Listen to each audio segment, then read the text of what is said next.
다시 한 번만 소리를 내면 이번엔 혀를 자르겠다. 창구멍 사이로 들어오는 빗줄기가 방바닥에 가늘게 누워 있었습니다. 저는 그 빛을 바라보며 이틀째 같은 자세로 앉아 있었습니다. 다리는 이미 감각이 없었고 입술은 갈라져 피가 맺혀 있었습니다. 목구멍이 너무 말라서 침을 삼킬 때마다 모래를 삼키는 것 같았습니다. 어제 점심 무렵 창구멍으로 밀어 넣어준 미음 그릇이 아직 그대로 놓여 있었습니다. 손을 뻗으면 닿을 거리였지만 저는 움직이지 않았습니다. 움직이면 안 된다는 걸 알았습니다. 옷자락이 스치는 소리만 들려도 문 밖에서 발소리가 멈추고 저를 지켜보는 기척이 느껴졌습니다.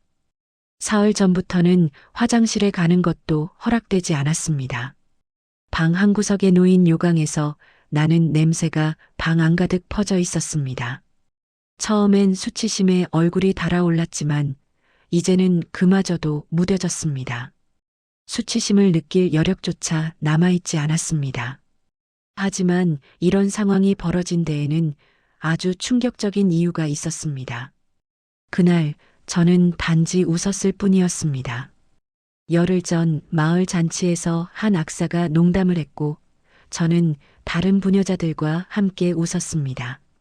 그게 전부였습니다. 집으로 돌아오는 내내 남편은 한마디도 하지 않았습니다. 저는 무언가 잘못되었다는 걸 느꼈지만 무엇이 잘못이었는지 알 수 없었습니다. 대문을 들어서자마자 뺨을 때리는 손바닥이 날아왔습니다. 천한 것이 남정네 앞에서 함부로 입을 벌리고 웃다니. 바닥에 쓰러진 저를 발로 차며 남편은 말했습니다. 음탕한 여자, 집안의 채통을 떨어뜨리는 것, 가르침이 부족한 것. 그런 단어들이 빗발처럼 쏟아졌습니다. 저는 용서를 빌었습니다. 잘못했다고, 다시는 그러지 않겠다고 말했습니다.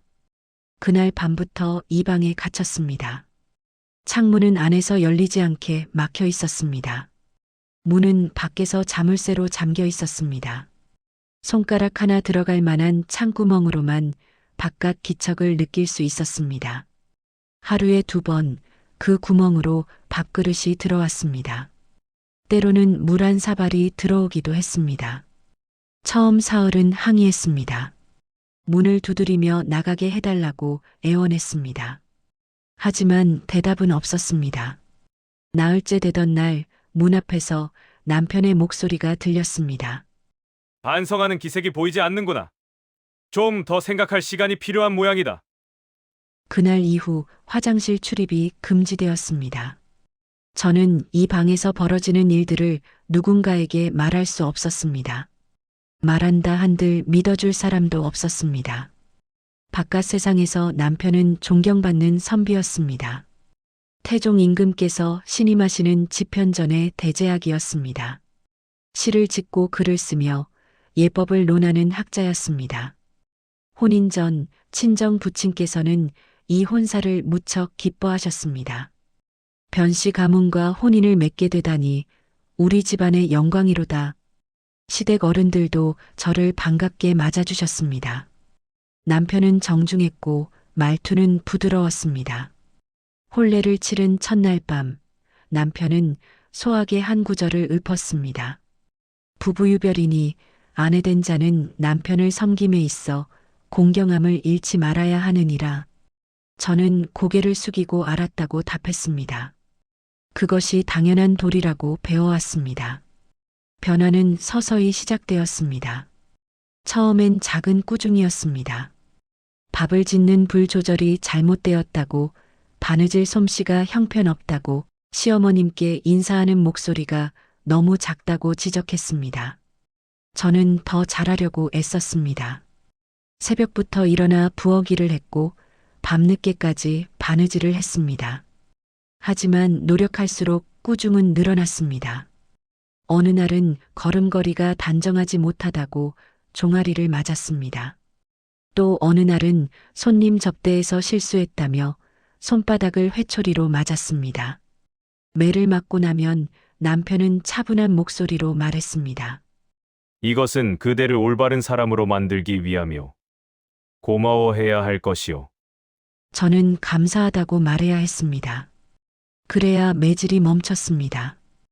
혼인한 지 1년쯤 지났을 때 첫 아이를 가졌습니다. 뱃속에 생명이 자라고 있다는 사실이 저를 조금은 안심시켰습니다. 아이가 태어나면 달라질 거라고 생각했습니다. 남편도 부드러워질 거라고, 우리는 평범한 가족이 될 거라고 믿었습니다. 하지만 아이는 태어나지 못했습니다. 어느 추운 겨울날 저는 마루에서 미끄러졌습니다. 그냥 미끄러진 것이 아니었습니다. 남편이 밀었습니다. 제가 시어머님께 올릴 약을 늦게 준비했다는 이유였습니다. 배를 감싸고 쓰러진 저를 보며 남편은 말했습니다. 조심성이 없으니 이런 일을 당하는 게 아니겠소. 그날 밤 피가 흘렀습니다. 아이는 그렇게 떠났습니다. 산파를 부르지 않았습니다. 의원도 부르지 않았습니다. 저는 혼자 방에서 피를 닦고 아픈 배를 움켜쥐고 아무 소리도 내지 않으려고 이불을 입에 물었습니다. 소리를 내면 또 혼날까봐 무서웠습니다. 그 이후로 저는 조심했습니다. 남편의 눈치를 살폈습니다. 그가 현관에 들어서는 발소리만 들려도 온몸이 굳었습니다. 그날 그의 기분이 어떤지, 관청에서 무슨 일이 있었는지 저는 몇 초 안에 파악해야 했습니다. 그래야 덜 맞았습니다. 남편의 기분이 좋은 날도 있었습니다. 그럴 때면 저를 쓰다듬으며 부드럽게 말했습니다. 그대가 말을 잘 들으니 내 마음이 편하오. 그런 날이면 저는 안도했습니다. 오늘은 맞지 않아도 되겠구나 하고 생각했습니다. 그리고 더 잘하려고 애썼습니다. 더 조용히 움직이고, 더 빨리 일하고, 더 낮은 목소리로 말했습니다. 저는 제가 부족해서 이런 일을 당한다고 생각했습니다. 제가 더 현숙한 아내가 되면, 제가 더 공경하는 마음을 가지면 남편도 달라질 거라고 믿었습니다. 하지만 아무리 노력해도 달라지는 건 없었습니다. 그리고 그 잔치날 저는 웃었습니다. 오랜만에 친정 식구들을 만났고 마을 부녀자들과 이야기를 나눴습니다. 악사의 농담이 재미있었고 저는 자연스럽게 웃었습니다. 그게 잘못이었습니다. 이제 이 방에 갇힌 지 열흘째입니다. 몸에서 냄새가 났습니다. 머리카락은 엉겨붙었고 옷은 때로 찌들었습니다. 거울이 없어서 다행이라고 생각했습니다. 제 모습을 보고 싶지 않았습니다. 가끔 바깥에서 사람들의 목소리가 들렸습니다. 하인들이 지나가는 소리, 시어머님이 며느리를 부르는 소리. 하지만 이 방 안에 저를 부르는 소리는 없었습니다. 저는 이미 없는 사람이었습니다. 배가 고팠지만 그것보다 목이 더 말랐습니다. 어제 들어온 미음 그릇을 바라봤습니다. 이제는 물이 마르기 시작해서 가장자리가 딱딱하게 굳어 있었습니다. 저는 그릇을 천천히 끌어당겼습니다. 손이 떨렸습니다. 그때 문 밖에서 발소리가 들렸습니다. 저는 재빨리 손을 거두었습니다. 발소리는 문 앞에서 멈췄습니다. 자물쇠 여는 소리가 들렸습니다. 남편이 들어왔습니다. 그는 방 안을 둘러보았습니다. 요강, 식은 미음, 바닥에 웅크리고 앉은 저. 그의 얼굴에는 아무 표정도 없었습니다. 혐오도 연민도 아무것도 없었습니다. 반성이 되었소? 저는 대답하지 못했습니다. 목소리가 나오지 않았습니다. 물어보고 있소. 반성이 되었느냐고. 예. 겨우 소리를 냈습니다. 목소리는 낯설게 갈라져 있었습니다. 앞으로 밖에서 함부로 웃지 않겠다고 약속하시오. 약속? 하겠습니다. 남편은 고개를 끄덕였습니다. 좋소. 그럼 오늘은 나가도 좋소. 문이 열렸습니다. 저는 일어나려고 했지만 다리에 힘이 들어가지 않았습니다. 바닥에 손을 짚고 간신히 일어섰습니다. 비틀거리며 문 쪽으로 걸어갔습니다. 문지방을 넘는 순간 저는 깨달았습니다. 이것은 끝이 아니었습니다. 다음에 또 어떤 잘못을 저지르면 다시 이 방에 갇히게 될 것이었습니다. 그리고 그 다음에도 또 그 다음에도 이것이 제 삶이었습니다. 복도를 걸으며 저는 생각했습니다. 친정 부친께 말씀드려야 할까요? 하지만 부친께서 믿어주실까요? 집현전 대제하기신 사위가 딸을 가둬두었다고 말하면 부친께서는 제가 잘못해서 그런 것이라고 하실 것입니다. 그리고 설령 믿어주신다 해도 무엇을 할 수 있을까요? 법은 남편이 아내를 때려도 뼈가 부러지지 않으면 처벌하지 않았습니다. 가두어 두는 것은 더욱 문제가 되지 않았습니다. 그것은 남편이 아내를 가르치는 방법 중 하나였습니다. 저는 혼자였습니다. 그리고 앞으로도 계속 혼자일 것이었습니다. 부친, 딸을 데려가 주십시오. 이곳에서는 더 이상 살 수 없습니다. 친정 부친 앞에 무릎을 꿇고 애원했을 때 저는 옷소매로 얼굴에 멍을 가리고 있었습니다. 오른쪽 광대뼈가 퉁퉁 부어올라 눈이 제대로 떠지지 않았습니다. 입술은 터져서 말할 때마다 피 맛이 났습니다. 부친은 한참 동안 저를 내려다보셨습니다.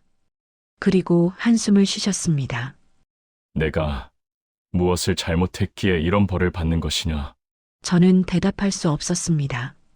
하지만 이런 상황이 벌어진 데에는 아주 충격적인 이유가 있었습니다. 사흘 전 저는 남편의 옷에 묻은 향기를 맡았습니다. 제가 쓰지 않는 향이었습니다. 연지 자국도 있었습니다. 저는 아무 말도 하지 않았습니다. 물어보면 안 된다는 것을 알았습니다. 조용히 그 옷을 빨았습니다. 하지만 남편은 제 표정에서 무언가를 읽었던 것 같습니다. 여편네가 남편을 의심하는 눈초리로 보는구나. 저는 아니라고 했습니다. 의심한 적 없다고 그저 옷을 빨려고 본 것뿐이라고 말했습니다.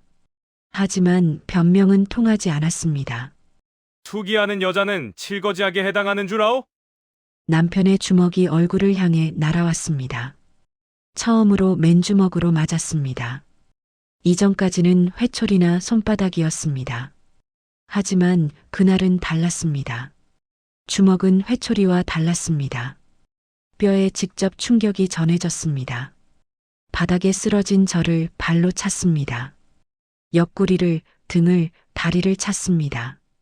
저는 몸을 웅크렸습니다. 머리를 감싸고 작게 움츠렸습니다. 그가 지칠 때까지 기다렸습니다. 얼마나 시간이 지났는지 모릅니다. 발길질이 멈췄을 때 저는 움직이지 않았습니다. 그가 방에서 나가는 소리를 듣고서야 조금씩 몸을 폈습니다. 갈비뼈 부근이 특히 아팠습니다. 숨을 쉴 때마다 날카로운 통증이 왔습니다. 뼈가 부러진 건지 금이 간 건지 알 수 없었습니다. 의원을 부를 수 없었습니다. 남편이 허락하지 않았습니다. 이틀을 누워 지냈습니다. 일어날 수가 없었습니다. 하지만 누워 있을 수도 없었습니다. 시어머님께 문안을 드려야 했고 식사를 준비해야 했습니다. 저는 벽을 짚고 일어났습니다. 부엌으로 가는 길에 비틀거렸습니다. 하인 하나가 저를 보고 눈을 피했습니다. 모른 척했습니다. 모두가 그랬습니다. 집안 사람들은 제 얼굴에 멍을 보고도 아무 말도 하지 않았습니다. 그날 견디다 못해 친정에 사람을 보냈습니다. 부친께 와달라고 전했습니다. 부친이 오셨을 때 저는 모든 것을 말씀드렸습니다. 방에 갇혔던 일, 화장실도 못 가게 한 일, 매일 맞는 일, 아이를 잃은 일, 말하면서 눈물이 났습니다. 처음으로 누군가에게 말했습니다. 부친은 들으셨습니다. 그리고 물으셨습니다. 내가 사위에게 잘못한 일이 있느냐? 저는 고개를 저었습니다. 잘못한 게 없다고 최선을 다했다고 말씀드렸습니다. 그럼 사위가 왜 그러셨겠느냐? 틀림없이 내가 부족한 것이 있을 게다. 부친은 한참을 생각하시더니 말씀하셨습니다. 더 잘해드려라. 시집은 여자가 참고 견디는 곳이니라. 그날 부친은 그냥 돌아가셨습니다. 저를 데려가지 않으셨습니다. 저는 그제야 알았습니다. 친정도 저를 지켜줄 수 없다는 것을, 아니, 지켜주려 하지 않는다는 것을, 남편이 집현전의 대제학이고 임금께서 총애하시는 신하이기 때문이었습니다. 그런 사위와의 관계를 깨뜨릴 수 없었던 것입니다. 며칠 후 부친이 다시 오셨습니다. 이번에는 사헌부에 고발장을 냈다고 하셨습니다. 딸을 가두고 화장실도 못 가게 하는 것은 지나친 일이다. 관에서 판단하도록 하겠다. 저는 놀랐습니다.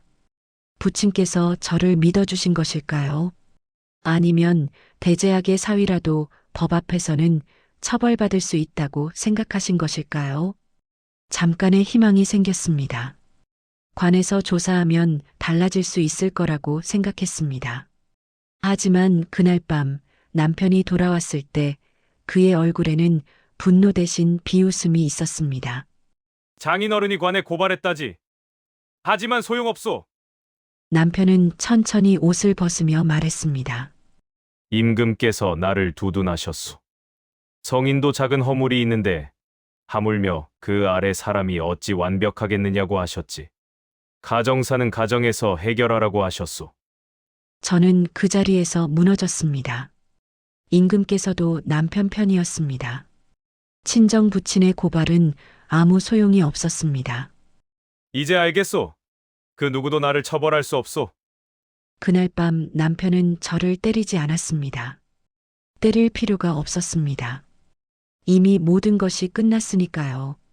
그리고 한 달 후 첩이 들어왔습니다. 남편은 제게 직접 말했습니다.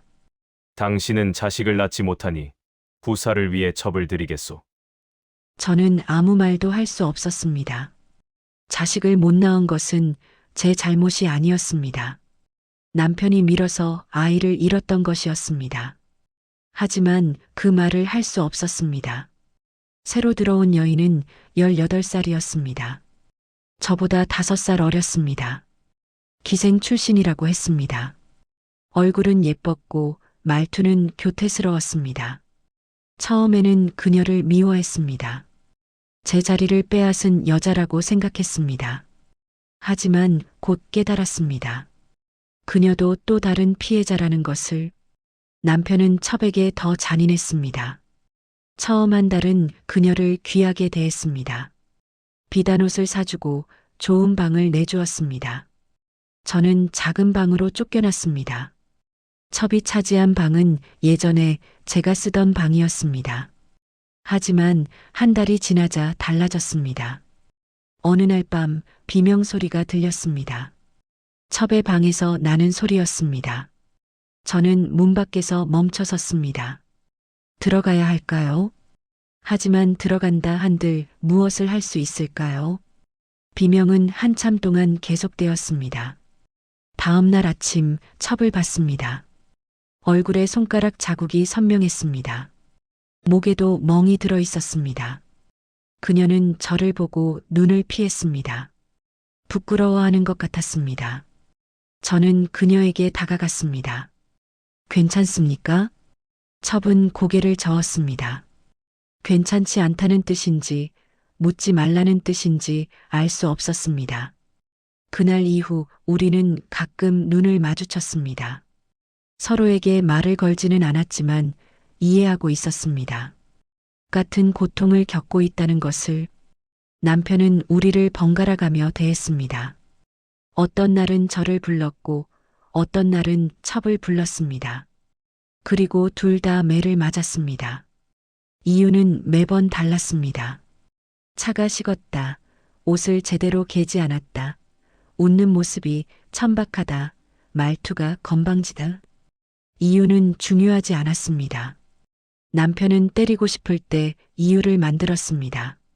그러던 어느 날 첩이 제 방으로 찾아왔습니다. 그녀의 눈은 울어서 부어 있었습니다. 마님, 도와주십시오. 그녀는 무릎을 꿇었습니다. 저는 놀라서 그녀를 일으켰습니다. 무슨 일입니까? 저를 다른 곳으로 보내달라고 주인 어른께 말씀해 주십시오. 이곳에서는 더 이상 견딜 수가 없습니다. 저는 그녀를 바라봤습니다.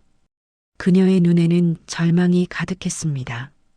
제가 예전에 느꼈던 것과 같은 절망이었습니다. 제가 말한다고 들어주실 분이 아닙니다. 그럼 어떻게 해야 합니까? 이대로 죽을 때까지 이곳에 있어야 합니까? 저는 대답할 수 없었습니다. 맞았습니다. 우리는 죽을 때까지 이곳에 있어야 했습니다. 도망갈 수도 없었습니다. 법은 도망친 아내를 잡아오라고 명했습니다. 잡혀오면 장백대를 맞았습니다. 그리고 남편은 그 아내를 종으로 팔 수 있었습니다. 친정으로 도망가도 소용없었습니다. 친정에서도 저를 받아주지 않을 것이었습니다. 시집간 딸이 친정으로 돌아오는 것은 집안의 수치였습니다. 견디는 수밖에 없습니다. 제가 할 수 있는 말은 그것뿐이었습니다. 첩은 웃었습니다. 슬픈 웃음이었습니다. 기생으로 살 때가 더 나았습니다. 그때는 적어도 맞지는 않았으니까요. 그녀는 제 방을 나갔습니다. 그날 이후 우리는 서로를 더 자주 봤습니다. 말은 많이 하지 않았지만 같은 공간에 있는 것만으로도 위안이 되었습니다. 어느 날 남편이 손님을 초대했습니다. 관청의 동료들이었습니다. 저와 첩은 부엌에서 음식을 준비했습니다. 손님들이 떠난 후 남편이 저를 불렀습니다. 오늘 음식이 형편없었소. 간이 맞지 않았소. 저는 사과했습니다. 다음에는 더 잘하겠다고 말했습니다. 사과로 되는 일이 아니오. 나를 손님들 앞에서 망신시켰소. 회초리가 등을 내리쳤습니다. 한 대, 두 대, 10대. 저는 세지 않았습니다. 세면 더 아프다는 것을 알았습니다. 매를 맞고 난 후 저는 부엌으로 갔습니다. 찬물에 적신 천으로 등을 식혔습니다. 첩이 옆에서 지켜보고 있었습니다. 마님, 어째서 도망가지 않으십니까? 도망가면 더 심해집니다. 그럼 관에 알리면 안 됩니까? 저는 고개를 저었습니다. 이미 알렸습니다. 소용없었습니다. 첩은 울기 시작했습니다. 소리 내지 않고 조용히 울었습니다. 저는 그녀의 손을 잡았습니다. 우리는 한참 동안 그렇게 앉아 있었습니다. 그날 밤 저는 생각했습니다. 이것이 우리의 운명일까요? 여자로 태어나 남편을 만나 맞으며 살다가 죽는 것. 법도 가족도 누구도 우리를 지켜주지 않는 이 세상에서 대명률에는 이렇게 적혀 있었습니다. 아내가 남편을 때리면 상처가 없어도 장 100대를 맞는다고. 하지만 남편이 아내를 때려 뼈가 부러져도 일반 사건보다 형을 2등급 낮춘다고. 법이 그러했습니다. 우리를 때리는 것은 죄가 아니었습니다. 우리가 저항하는 것이 죄였습니다. 저는 등의 상처를 만지며 깨달았습니다. 이것은 끝나지 않을 것이라고, 더 심해질 것이라고, 그리고 언젠가는 저는 이 집에서 죽을 것이라고. 오늘 밤 그 사람을 죽이겠습니다. 첩의 목소리는 떨리지 않았습니다. 그녀의 눈에는 이미 결심이 서려 있었습니다. 손에는 부엌에서 가져온 칼이 들려 있었습니다. 날이 무척 날카로웠습니다. 저는 그녀의 손에서 칼을 빼앗으려 했습니다. 하지만 그녀는 칼을 꽉 쥐고 놓지 않았습니다. 마님도 아시지 않습니까? 이 외에는 방법이 없다는 것을. 하지만 이런 상황이 벌어진 데에는 아주 충격적인 이유가 있었습니다. 사흘 전 첩이 아이를 가졌다는 것을 알았습니다. 석 달째였다고 했습니다. 저는 그녀를 축하해 주었습니다. 이제 조금은 나아지겠구나 싶었습니다. 남편도 아이를 가진 첩을 함부로 대하지는 못할 것이라고 생각했습니다. 하지만 그날 밤 비명소리가 들렸습니다. 저는 방에서 뛰쳐나갔습니다. 첩의 방문이 열려 있었습니다. 안에서 남편이 그녀를 발로 차고 있었습니다. 배를 향해 차고 있었습니다. 감히 씨도 받지 못할 천한 것이 아이를 가져 첩은 배를 감싸고 바닥에 웅크렸습니다. 남편의 발길질은 멈추지 않았습니다. 저는 그 광경을 보며 얼어붙었습니다. 제가 아이를 잃었던 그날이 떠올랐습니다. 그만하십시오. 제가 소리쳤습니다. 처음으로 남편에게 소리를 질렀습니다. 남편이 돌아봤습니다. 그의 눈에는 광기가 서려 있었습니다. 당신도 맞고 싶소. 저는 그의 앞을 막아섰습니다. 첩을 지키려고 했습니다. 하지만 남편의 손이 제 머리채를 잡았습니다. 저는 바닥으로 끌려갔습니다. 머리가 기둥에 부딪혔습니다. 정신이 흐릿해졌습니다. 귀에서 웅웅거리는 소리가 들렸습니다. 눈앞이 깜빡거렸습니다. 저는 바닥에 쓰러져 첩을 바라봤습니다. 그녀도 바닥에 쓰러져 있었습니다. 치마 사이로 피가 흘러나오고 있었습니다. 남편은 방을 나갔습니다. 문을 쾅 닫는 소리가 들렸습니다. 저는 기어서 첩에게 다가갔습니다. 그녀는 눈을 감고 있었습니다. 숨은 쉬고 있었습니다. 저는 그녀를 흔들었습니다. 정신을 차리십시오. 그녀가 천천히 눈을 떴습니다. 그리고 자신의 배를 만졌습니다. 피를 만졌습니다. 그녀의 얼굴에서 모든 표정이 사라졌습니다. 아이가, 저는 산파를 불렀습니다. 남편 몰래 불렀습니다. 산파가 와서 첩을 살폈습니다. 고개를 저었습니다. 아이는 이미 떠났습니다. 첩은 아무 말도 하지 않았습니다. 울지도 않았습니다. 그저 천장을 바라보고 누워 있었습니다. 저는 그녀의 손을 잡았습니다. 그녀의 손은 차가웠습니다. 산파가 돌아간 후 저는 밤새 그녀 옆에 앉아 있었습니다. 그녀는 한마디도 하지 않았습니다. 다음 날 아침이 되어서야 그녀가 입을 열었습니다. 마님은 어째서 그날 도망가지 않으셨습니까? 저는 대답했습니다. 도망갔었습니다. 한 번, 혼인한 지 2년째 되던 해였습니다. 그날도 남편에게 맞았습니다. 갈비뼈가 부러지는 것 같았습니다. 저는 그날 밤 집을 나갔습니다. 한겨울 밤이었습니다. 눈이 내리고 있었습니다. 저는 신발도 제대로 신지 못하고 뛰었습니다. 어디로 가야 할지 몰랐습니다. 그저 이 집에서 벗어나야 한다는 생각뿐이었습니다. 친정으로 갔습니다. 대문을 두드렸습니다. 한참 만에 하인이 나왔습니다.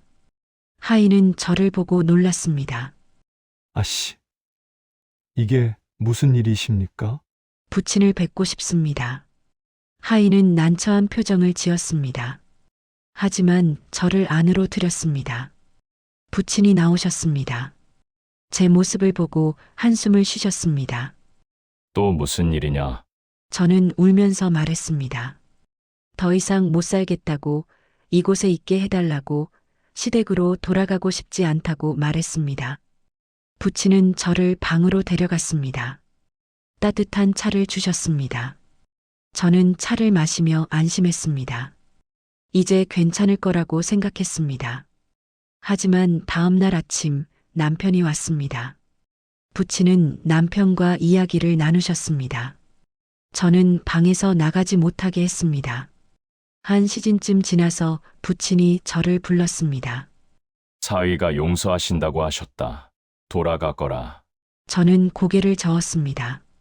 돌아가고 싶지 않다고 말했습니다. 돌아가지 않으면 너는 칠거지약으로 쫓겨나게 된다. 그럼 우리 집안이 망신을 당한다. 부친의 목소리는 단호했습니다. 그리고 법에 따르면 도망간 아내는 장백태를 맡게 되어 있다. 내가 그것을 원하느냐? 저는 아무 말도 할 수 없었습니다.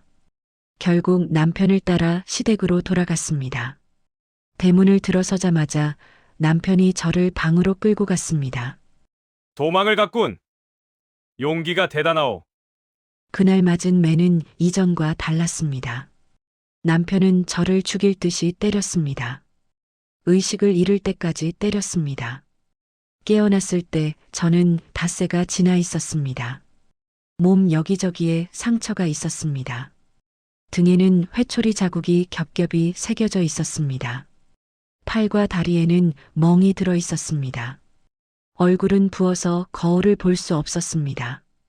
그날 이후 저는 다시는 도망갈 생각을 하지 않았습니다. 첩은 제 이야기를 듣고 고개를 끄덕였습니다. 그래서 마님은 여기 남으신 거군요. 선택지가 없었습니다. 하지만 저는 다릅니다. 첩이 일어나 앉았습니다. 그녀의 눈빛이 변했습니다. 저는 이미 잃을 게 없습니다. 아이도 잃었습니다. 기생 시절의 자유도 잃었습니다. 이제 제 목숨밖에 남지 않았습니다. 그리고 사흘 후 그녀가 칼을 들고 제 방에 온 것이었습니다. 저는 그녀를 말렸습니다. 들키면 당신이 죽습니다. 아내가 남편을 죽이면 능지처사를 당합니다. 알고 있습니다. 하지만 이대로 사는 것보다는 낫습니다. 저는 그녀의 손을 잡았습니다. 제발 하지 마십시오. 첩은 제 손을 뿌리쳤습니다. 마님은 그렇게 살고 싶으십니까? 매일 맞으면서 언제 죽을지 모르면서 그렇게 사시겠습니까? 저는 대답할 수 없었습니다. 사실 저도 죽고 싶었습니다. 하지만 죽을 용기가 없었습니다. 그날 밤 저는 첩을 막지 못했습니다. 그녀는 남편의 방으로 갔습니다. 저는 제 방에서 기다렸습니다. 1시즌쯤 지났을 때 소리가 들렸습니다. 비명 소리가 아니었습니다. 무언가 부딪히는 소리였습니다. 그리고 발소리, 뛰는 발소리. 저는 방에서 나갔습니다. 복도에서 남편을 봤습니다. 그는 멀쩡했습니다. 손에는 칼이 들려 있었습니다. 첩의 칼이었습니다. 당신도 공모했소? 저는 고개를 저었습니다. 남편은 제 방으로 걸어왔습니다. 칼을 들고 있었습니다. 첩이 나를 죽이려 했소. 칼을 들고 덤볐소. 하지만 제압했소.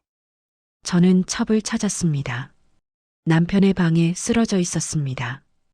움직이지 않았습니다. 피가 흘러나오고 있었습니다. 자기 방어였소. 관에 알려도 나는 무죄요. 남편은 웃고 있었습니다. 첩은 그날 밤 죽었습니다. 남편은 관에 신고했습니다.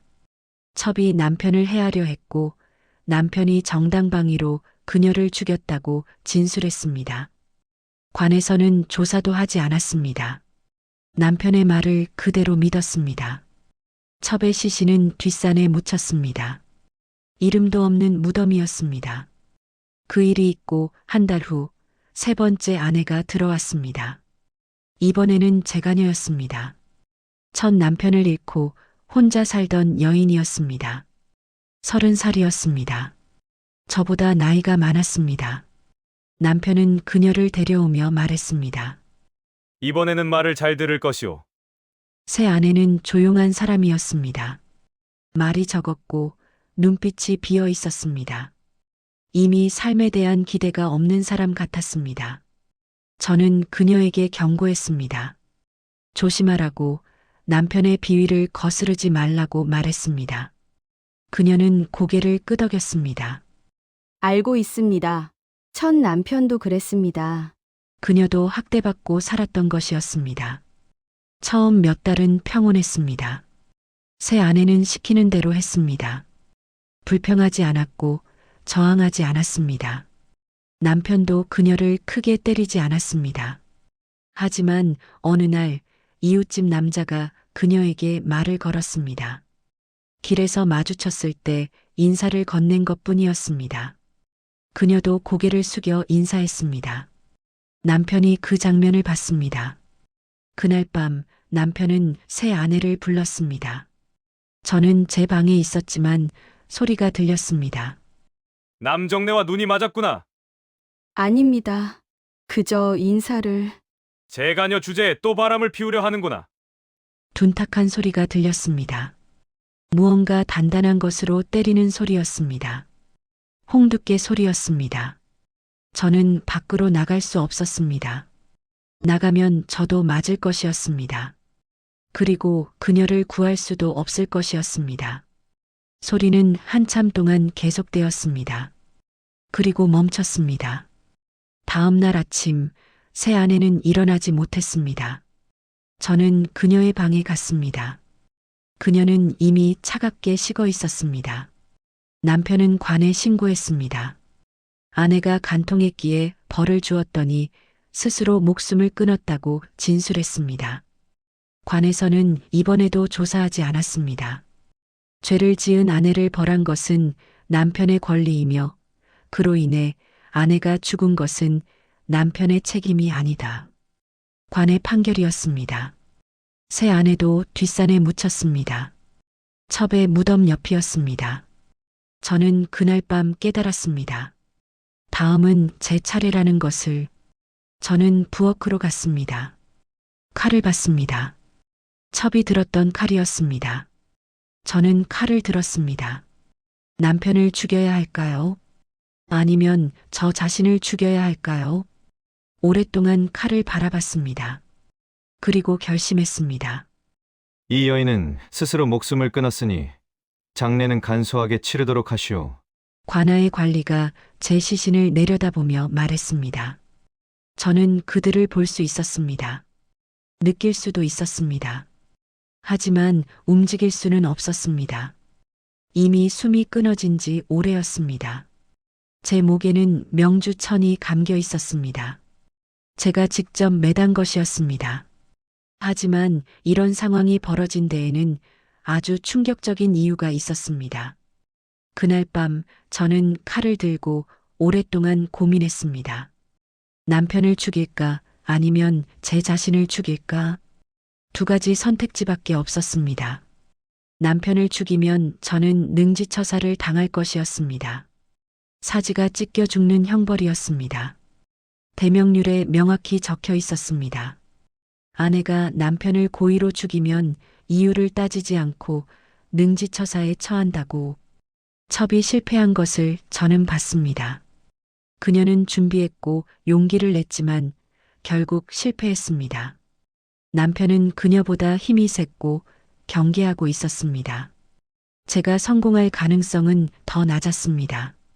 그리고 설령 성공한다 해도 저는 끔찍한 죽음을 맞을 것이었습니다. 저는 칼을 내려놓았습니다. 그리고 다른 것을 찾았습니다. 제 혼수품 중에 있던 명주 천이었습니다. 혼인할 때 어머니께서 주신 것이었습니다. 고운 비단이었습니다. 저는 그 천을 들고 뒷방으로 갔습니다. 아무도 오지 않는 방이었습니다. 천장에 대들보가 보였습니다. 저는 의자를 가져왔습니다. 천을 대들보에 걸었습니다. 매듭을 만들었습니다. 바느질을 오래 해서 매듭 짓는 것은 익숙했습니다. 튼튼하게 묶었습니다. 의자 위에 올라섰습니다. 목에 천을 걸었습니다. 차가웠습니다. 잠시 망설였습니다.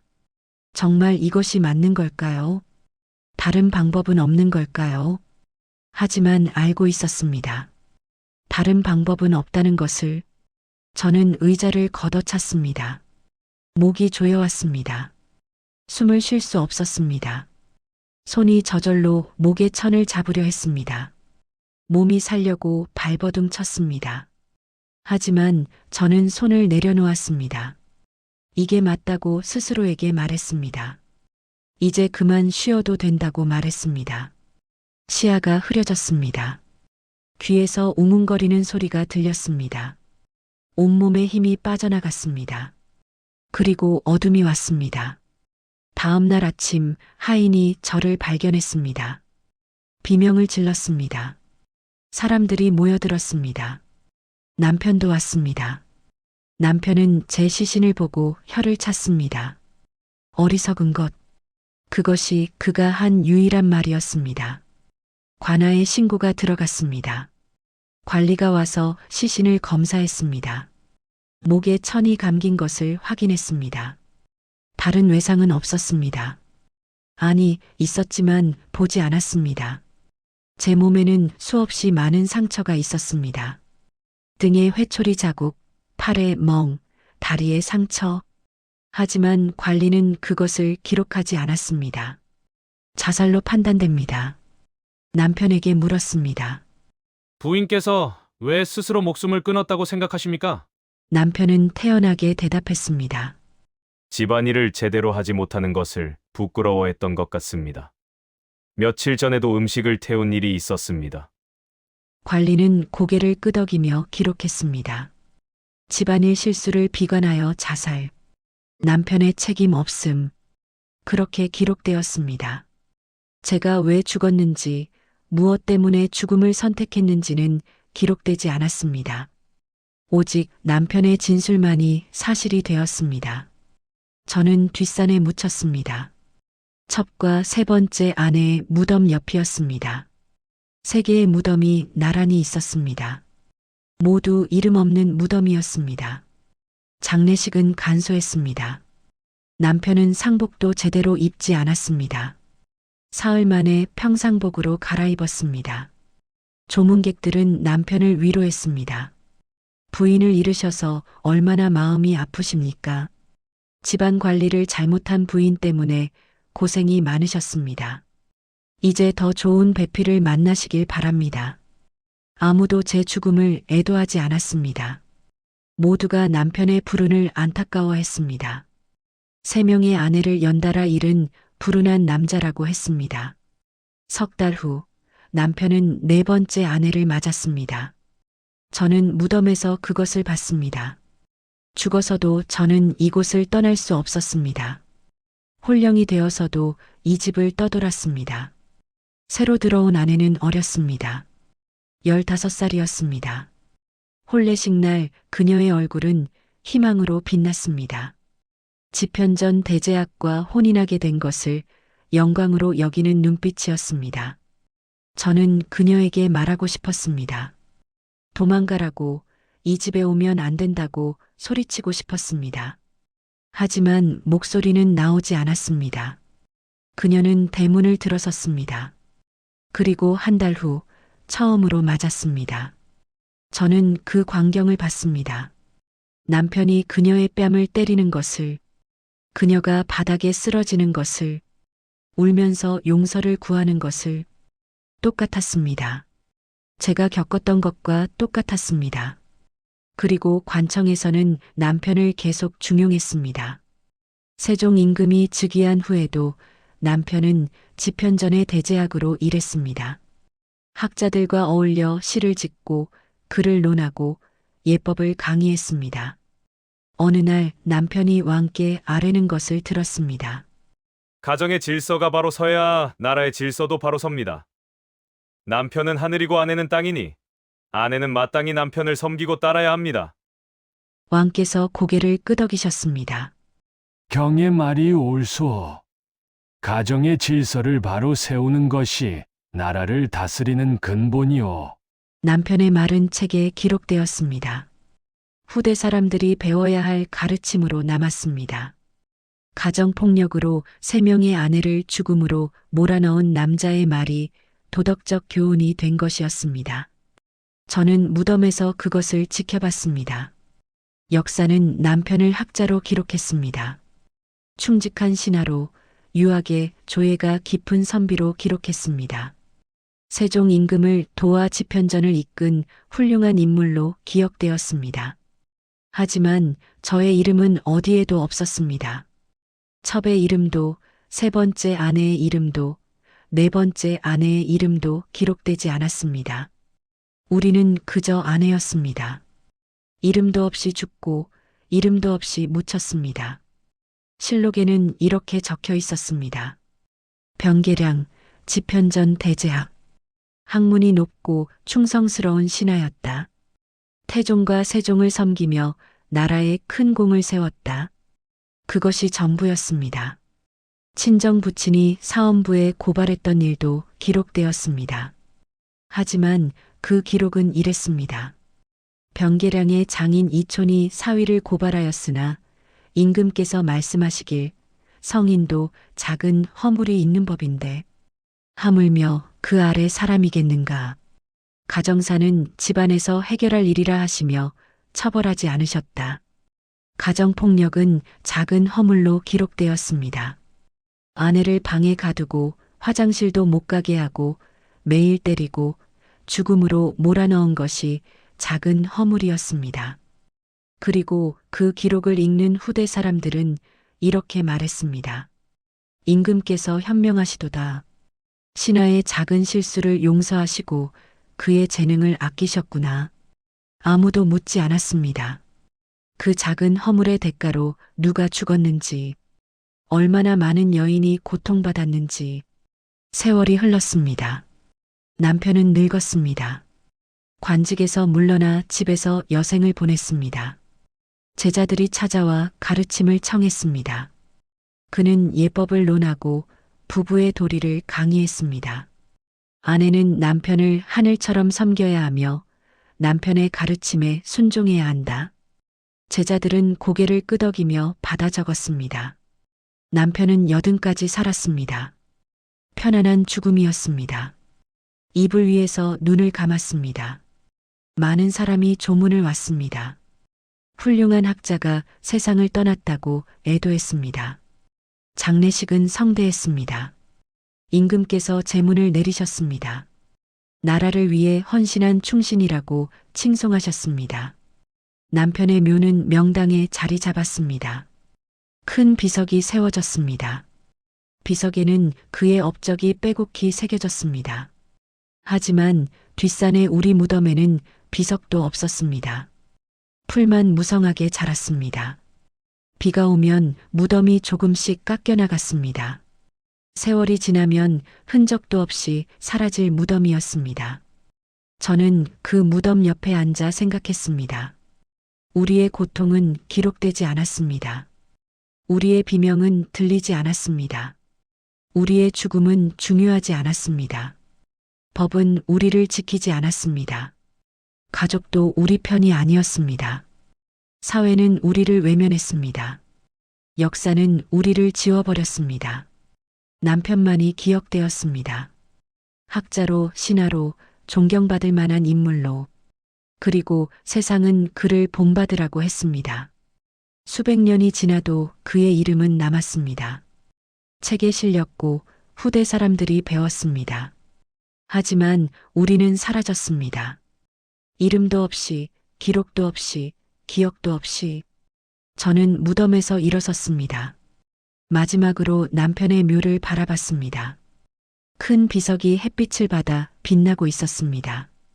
그리고 뒷산의 우리 무덤을 바라봤습니다. 작고 초라한 흙무덤이었습니다. 이것이 우리의 끝이었습니다. 폭력을 휘두른 자는 역사에 이름을 남기고 폭력을 당한 자는 흔적도 없이 사라지는 세상. 그것이 조선이었습니다. 그리고 그 기록을 남긴 사람들도 읽는 사람들도 모두 그것을 당연하게 여겼습니다. 저는 천천히 사라져 갔습니다. 홀령마저 흩어져 갔습니다. 마지막 순간 저는 생각했습니다. 언젠가는 누군가 우리를 기억해 줄까요? 언젠가는 누군가 우리의 이야기를 들어줄까요? 언젠가는 이런 일이 다시는 일어나지 않을까요? 하지만 대답은 들리지 않았습니다. 만약 남편이 술로 인하여 아내를 학대하면 나라에서 즉시 그 남편을 목 빼는데 목 빼지 않으면 먼 섬에다 던져놓기 때문에 남편이 그 아내를 호랑이처럼 무서워한다. 세조 8년 조선의 관리들이 유구국의 사신에게 들은 이야기였습니다. 그들은 이 말을 듣고 경악했습니다. 그리고 기록에 이렇게 남겼습니다. 참으로 야만스러운 풍습이로다. 하지만 이런 상황이 벌어진 데에는 아주 충격적인 이유가 있었습니다. 저는 그 기록을 봤습니다. 죽어서 떠도는 홀령이 되어 세월을 지나며 여러 기록을 읽었습니다. 유구국에서는 남편이 아내를 때리면 처벌받았습니다. 아내가 신당으로 도망가면 나라에서 남편을 참수했습니다. 여자를 지키기 위해 법이 존재했습니다. 조선의 관리들은 그것을 야만이라고 불렀습니다. 위아래를 모르는 나라, 예법이 없는 곳, 금수의 풍습이라고 기록했습니다. 하지만 저는 알고 있었습니다. 어느 쪽이 진정 야만이었는지, 아내를 지키는 법을 가진 나라와 아내를 때려 죽여도 처벌하지 않는 나라. 어느 쪽이 문명이고 어느 쪽이 야만이었을까요? 조선은 스스로를 소중하라 불렀습니다. 작은 중국이라는 뜻이었습니다. 예의의 나라, 유교의 나라라고 자부했습니다. 하지만 그 예의와 유교 안에서 수많은 여인이 죽어갔습니다. 저처럼 스스로 목숨을 끊은 여인들, 첩처럼 저항하다 죽은 여인들, 세 번째 아내처럼 맞아 죽은 여인들, 우리는 모두 예법의 이름으로 죽었습니다. 부부유별이라는 가르침 아래 죽었습니다. 남편은 하늘이라는 말 아래 죽었습니다. 아내의 순종이라는 덕목 아래 죽었습니다. 그리고 아무도 그것을 문제라고 생각하지 않았습니다. 세월이 흘렀습니다. 조선이 끝나고 새로운 시대가 왔습니다. 나라 이름이 바뀌었습니다. 법이 바뀌었습니다. 여자들도 학교에 갈 수 있게 되었습니다. 저는 그 변화를 지켜봤습니다. 희망이 생겼습니다. 이제는 달라질 거라고 생각했습니다. 하지만 여전히 여자들은 맞았습니다. 법은 바뀌었지만 사람들의 생각은 쉽게 바뀌지 않았습니다. 남편이 아내를 때리는 것을 가정사라고 불렀습니다. 경찰도 가정폭력 신고를 받으면 말했습니다. 집안일은 집안에서 해결하세요. 수백 년 전 태종이 했던 말과 똑같았습니다. 저는 현대의 여인들을 봤습니다. 그들도 맞았습니다. 그들도 도망쳤습니다. 그들도 신고했지만 보호받지 못했습니다. 어떤 여인은 40년을 맞으며 살다가 남편을 죽였습니다. 하지만 법정은 정당방위를 인정하지 않았습니다. 그녀는 감옥에 갔습니다. 왜 진작 도망가지 않았느냐고 사람들이 물었습니다. 저는 알고 있었습니다. 왜 도망갈 수 없었는지, 갈 곳이 없었다는 것을, 도망가도 끌려온다는 것을, 그리고 더 심하게 맞는다는 것을. 또 어떤 여인들은 다른 나라에서 왔습니다. 한국 남자와 결혼해서 이 땅에 왔습니다. 그들도 맞았습니다.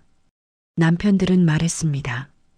한국말이 서툴러서 답답하다. 우리 문화를 이해하지 못한다. 게으르다. 고국에 돈을 너무 많이 보낸다. 수백 년 전 제 남편이 했던 말과 비슷했습니다. 음식을 제대로 못한다. 집안일을 못한다. 말을 듣지 않는다. 이유는 언제나 있었습니다. 폭력을 정당화하는 이유는 시대가 바뀌어도 만들어졌습니다. 저는 깨달았습니다.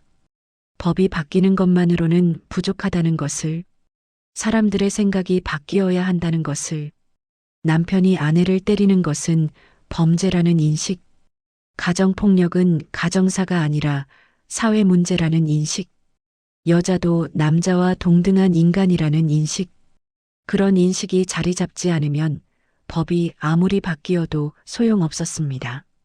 어느 날 저는 한 여자를 봤습니다. 그녀는 맞고 있었습니다. 남편에게 맞고 있었습니다. 하지만 그녀는 참지 않았습니다. 경찰을 불렀습니다. 신고했습니다. 경찰이 왔습니다. 예전 같았으면 집안일은 집안에서 해결하라고 했을 것입니다. 하지만 이번에는 달랐습니다. 경찰은 남편을 체포했습니다.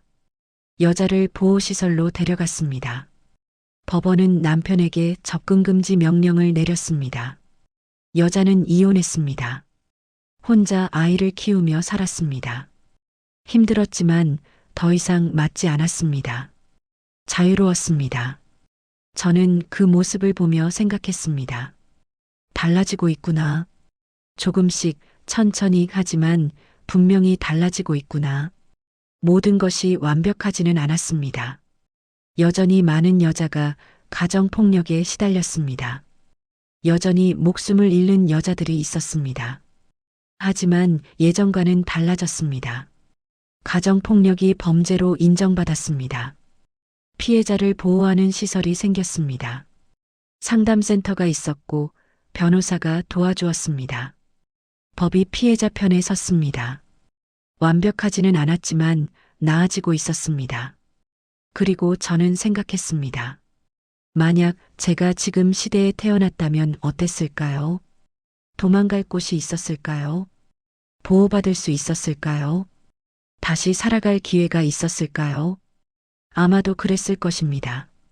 지금 시대에도 어렵긴 하지만 적어도 선택지가 있었습니다.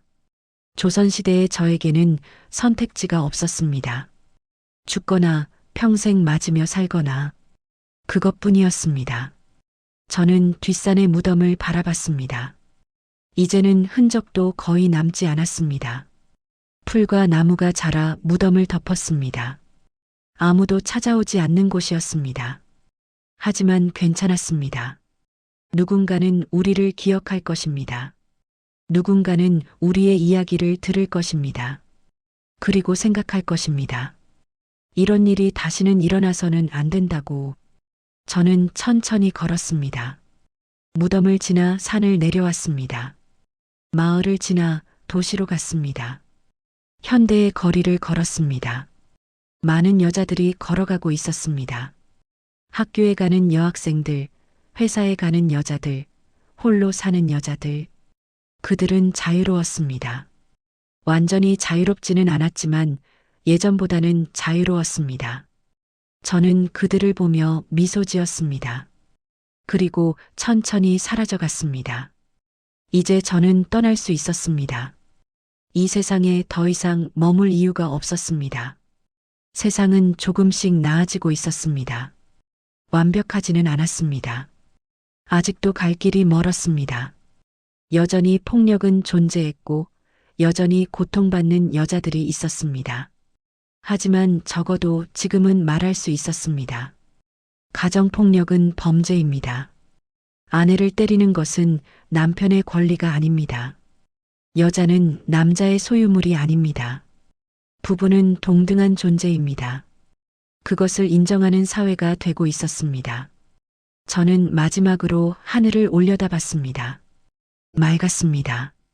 구름 한 점 없이 맑았습니다. 그리고 생각했습니다. 유구국의 사람들이 옳았다고, 남편이 아내를 학대하면 벌을 받아야 한다는 그들의 법이 옳았다고, 조선이 그들을 야만이라 불렀지만 진정한 야만은 조선이었습니다. 여자를 지키지 않는 법, 폭력을 묵인하는 사회, 피해자를 비난하는 문화. 그것이 야만이었습니다. 그리고 지금 이 시대는 그것을 인정하기 시작했습니다. 천천히, 너무나 천천히 하지만 분명히 저는 빗속으로 걸어 들어갔습니다. 더 이상 고통이 없는 곳으로, 더 이상 두려움이 없는 곳으로, 그리고 마지막으로 바랐습니다. 이 이야기를 듣는 모든 사람이 기억하기를, 가정폭력은 개인의 문제가 아니라 사회의 문제라는 것을, 침묵은 공모라는 것을, 방관은 폭력에 동참하는 것이라는 것을, 그리고 부부는 서로를 존중하고 사랑해야 한다는 것을, 폭력은 어떤 이유로도 정당화될 수 없다는 것을, 모든 사람은 안전하게 살 권리가 있다는 것을. 저는 사라졌습니다. 하지만 저의 이야기는 남았습니다. 수백 년 전 이름도 없이 죽어간 여인들의 이야기가, 기록되지 않았던 고통의 이야기가, 외면당했던 비명의 이야기가 이제 들려지기 시작했습니다. 그리고 그 이야기는 세상을 조금씩 바꿀 것입니다. 더 이상 저 같은 여인이 생기지 않도록, 더 이상 침묵 속에서 죽어가는 사람이 없도록, 모두가 안전하고 존중받는 세상이 되도록. 빛이 저를 감쌌습니다. 따뜻했습니다. 마침내 저는 쉴 수 있었습니다.